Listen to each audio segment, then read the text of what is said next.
저와 여러분들의 삶이 바로 하나님 앞에 드려질 합당한 예배의 삶이 되어지기를 바랍니다.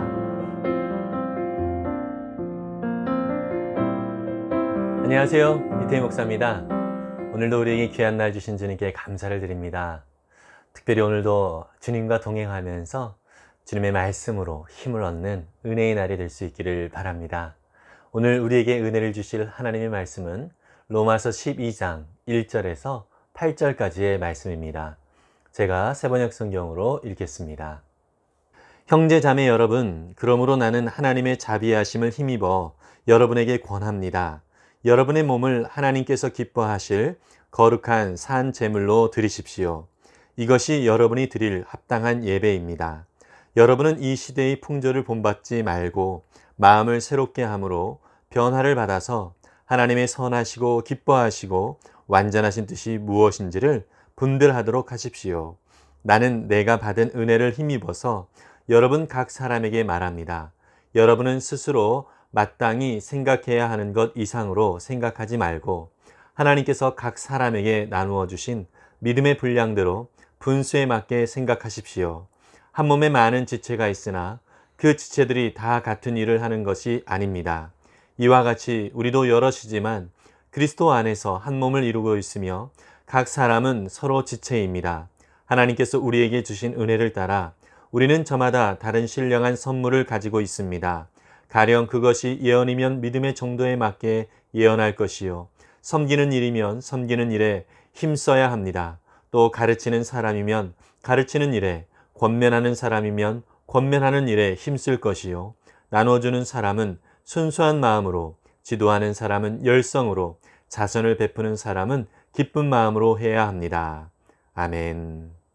바울은 로마서 1장부터 11장까지 사람들이 죄 가운데서 허덕일 수밖에 없고 결국 멸망의 길로 갈 수밖에 없는 존재들이지만 하나님의 신실하신 손길과 그 사랑으로 이방인이든지 유대인이든지 하나님께서 그들을 하나님의 섭리와 인도하심 속에서 결국 거룩한 백성으로 삼아주시는 놀라운 손길을 말씀을 해 주었습니다. 하나님은 신실하시되 정말 끝까지 사랑하시면서 그 신실하심을 보여주고 계십니다.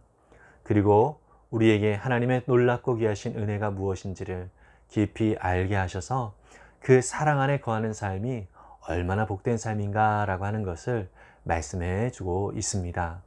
바울은 이제 로마서 12장부터는 하나님께 은혜를 받고 하나님의 그 자비하심을 경험한 거룩한 하나님의 백성들이 어떻게 살아야 할지에 대해서 구체적으로 말씀을 해주고 있습니다.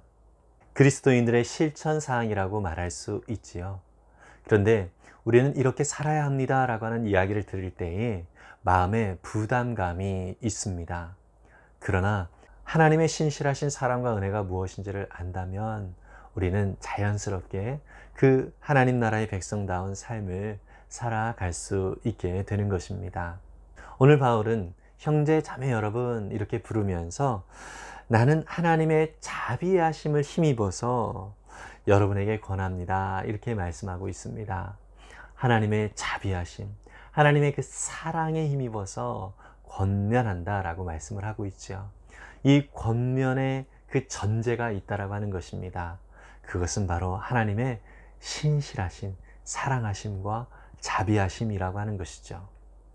이것이 우리 가운데 전제가 되어질 때에 하나님 앞에 거룩한 백성으로서의 삶의 모습이 자연스럽게 나오는 것이기 때문인 것입니다.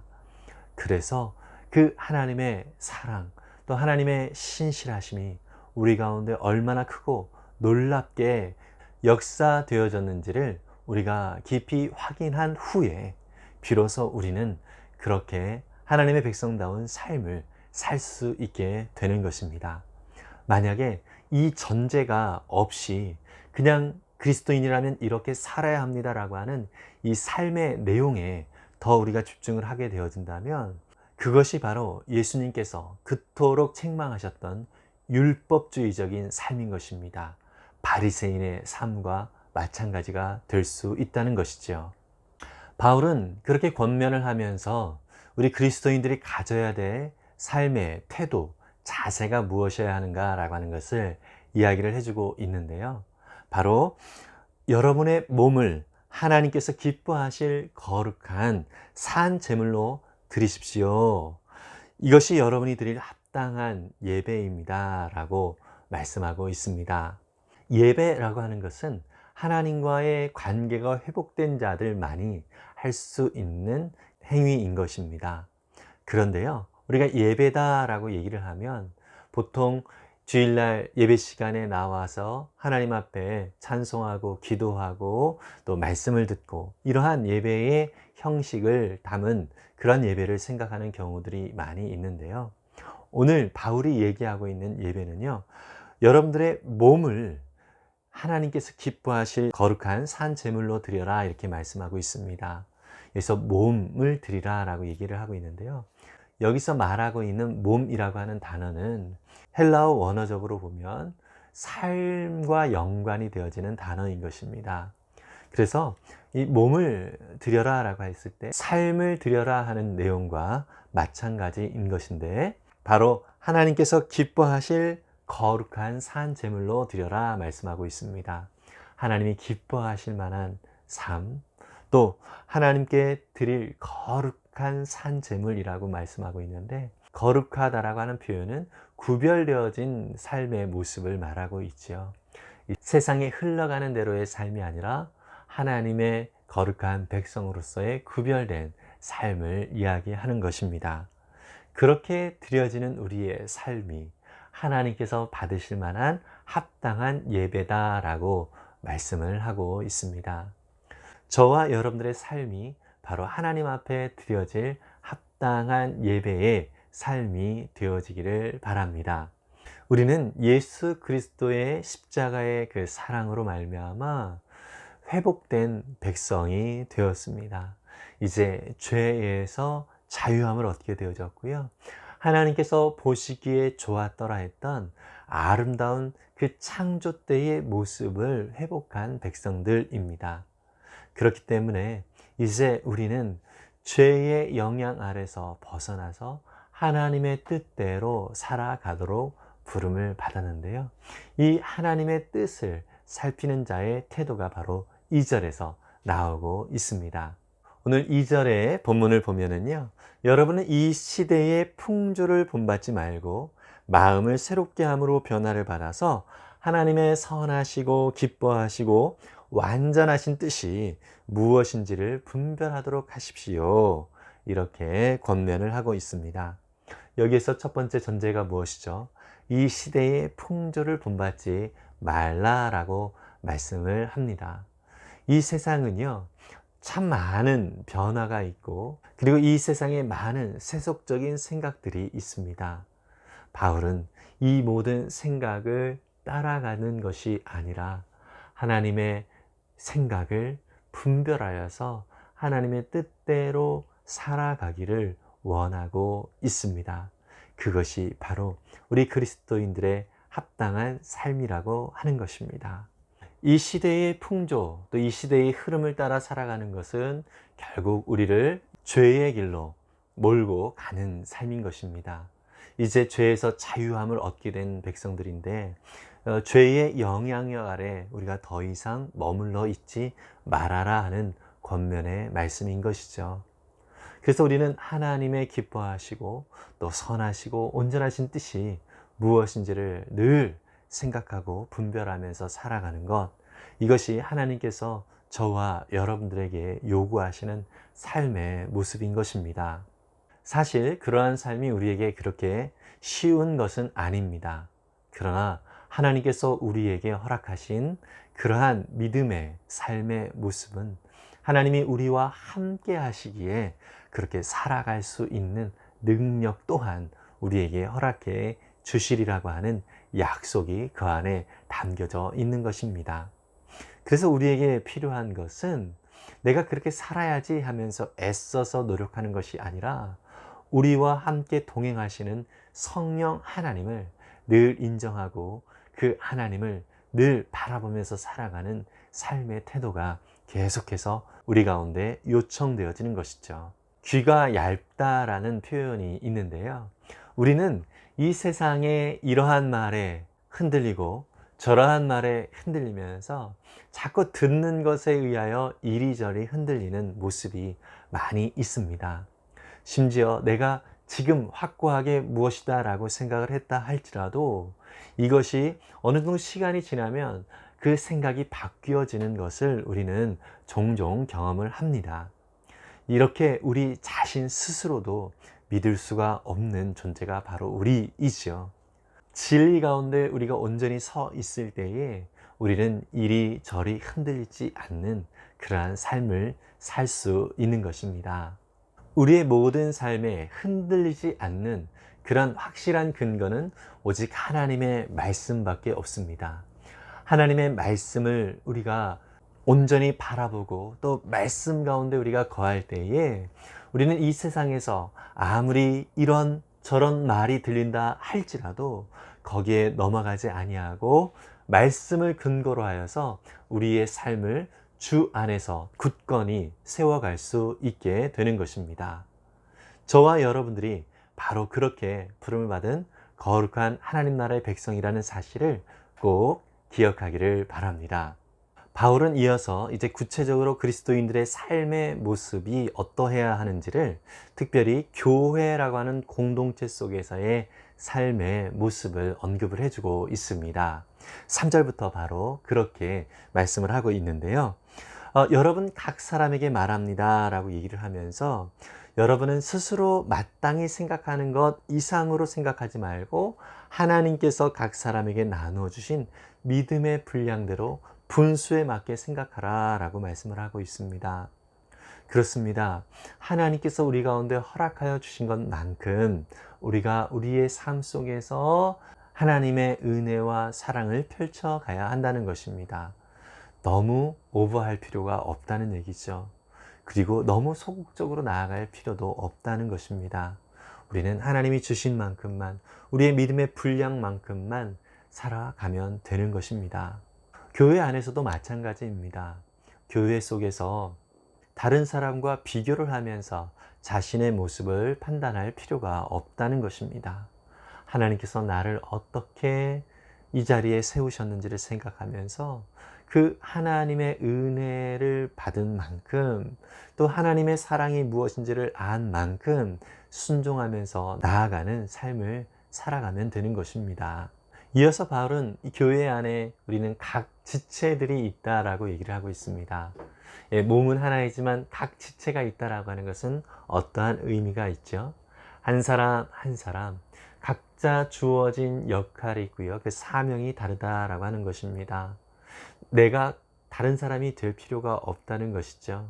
하나님께서는 내게 주신 그러한 영역이 있다라는 것입니다. 그래서 우리는 우리에게 주신 부분들을 주님 앞에 감사히 여기면서 믿음으로 감당해 갈 필요가 있습니다. 우리가 각자 주어진 자리에서 주님 앞에 겸손히 엎드려 기도하면서 주어진 사명을 감당한다면 그것은 하나님께서 기뻐하신 일일 뿐만 아니라 그리스도의 몸을 세우는 교회 공동체를 아름답게 세우는 모습이라고 하는 것입니다. 그래서 우리가 꼭 기억해야 할 것은 하나님께서 우리에게 자리, 그 포지션을 다 주셨다라고 하는 것입니다. 한 사람도 예외됨이 없다는 것이죠. 그렇기 때문에 나의 포지션, 하나님께서 세워주신 자리가 무엇인가라고 하는 것을 꼭 우리가 잊지 말고요. 그 자리에서 하나님께서 내게 주신 그 직분, 그리고 그 역할들을 책임 있게 감당할 수 있는 우리가 되기를 바랍니다. 다시 말씀드리지만 그 역할을 감당함에 있어서 먼저 필요한 것이 있지요. 바로 하나님께서 내게 얼마나 자비하심으로 얼마나 큰 사랑으로 다가오셨는지를 늘 확인하는 것입니다. 그것이 우리의 모든 사역의 근거가 되어야 한다는 것이죠. 그래서 그 은혜를 따라서 내게 주신 그 자리에서 기쁨과 감사함으로 하나님을 섬길 때에 그 자체가 하나님께서 기쁘게 받으시는 산 제사가 된다는 것이고요. 삶의 예배가 되는 것입니다. 그래서 우리가 있는 그 자리에서 주님을 섬길 때에 이 모든 섬김의 근원이 주님으로부터 온 것이기 때문에 우리는 겸손하게 주님 앞에 이 자리에 있게 하신 것에 대하여 감사하면서 주님께 영광을 돌릴 수 있기를 바랍니다. 저와 여러분들이 오늘 우리에게 주어진 그 사명이 무엇인지를 다시 한번 돌아보면서 우리 교회 공동체 안에서 정말 필요한 섬김이 무엇인가, 또 우리 형제 자매들을 돌봐야 될 영역들이 무엇인가 라고 하는 것을 다시 한번 살피면서 주신 사명, 기쁨과 감사함으로 감당할 수 있기를 간절히 바랍니다. 기도하겠습니다. 사랑의 주님, 주님께서 우리에게 자비하심으로 늘 함께하여 주셨고 그 크신 은혜와 사랑을 받은 자로서 오늘 우리가 주님의 거룩한 백성답게 살아갈 수 있도록 권면하여 주시니 참 감사합니다. 주님, 우리가 우리의 삶을 통하여서 하나님께서 기뻐하실 만한 산 제물로 예배 드리기를 원합니다. 우리의 삶이 그러한 온전한 예배로 올려드릴 수 있기를 원하오니 주님, 우리의 예배를 기쁘게 받아 주시옵소서.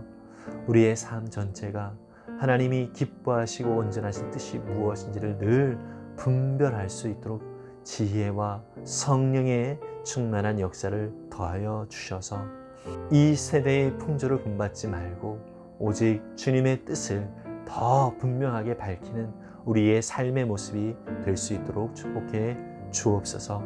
또한 우리를 교회로 불러주심을 감사합니다. 우리 거룩한 주님의 자녀들 지체 속에서 주님, 나도 건강하고 또 우리 형제 자매도 건강할 때에 비로소 이 몸 전체가 건강하다는 사실을 기억하면서 우리도 주님의 진리의 말씀 안에 굳건히 서 있을 뿐만 아니라 우리 형제 자매들을 돌아보면서 그들 가운데 예수 그리스도의 사랑으로 섬기며 또한 도우며 하나님 허락하여 주신 귀한 사명들을 감당해 갈 수 있도록 축복해 주옵소서. 그렇게 우리가 순종하며 살아갈 때에 우리를 통하여 하나님 기뻐하시는 아름다운 교회의 모습이 온전히 세워질 수 있도록 역사해 주옵소서. 감사드리며 예수님의 이름으로 기도했습니다. 아멘. 여러분, 이제 우리 그리스도인들의 삶의 모습이 어떠해야 하는가라고 하는 것들을 살펴보고 있는데요. 정말 하나님의 그 사랑이 우리 가운데 얼마나 놀랍고 큰 사랑으로 다가왔는가 먼저 늘 생각하고 또 묵상할 수 있는 우리가 되었으면 좋겠습니다. 그것이 근거가 되어져서 이 사랑을 받은 거룩한 하나님 나라의 백성답게 오늘 주님의 귀한 뜻을 따라서 산 예배로 올려드리는 그러한 삶을 살아야 되겠다라고 하는 생각을 가지고 오늘도 주님과 함께 동행하면서 기쁘게 살아갈 수 있기를 바랍니다. 그리고요, 우리는 지체입니다. 그래서 우리 지체 속에서 어떤 형제나 자매의 연약함이 발견되어지면 그것을 판단하는 자의 입장이 아니라 그 연약함을 함께 아파하면서 그를 위하여 섬기고 기도하는 자의 모습이 바로 저와 여러분들의 마땅한 모습이다라고 하는 것입니다. 그래서 주님께서 우리 가운데 허락하신 그 자리에 우리가 어떻게 서 있기를 원하시는지를 생각하면서 또 그 말씀에 귀를 기울이고 순종하면서 오늘도 우리의 삶이 우리 형제 자매들을 세우는 그런 은혜로운 삶이 되기를 간절히 바랍니다. 하늘 복 많이 받으세요. 샬롬.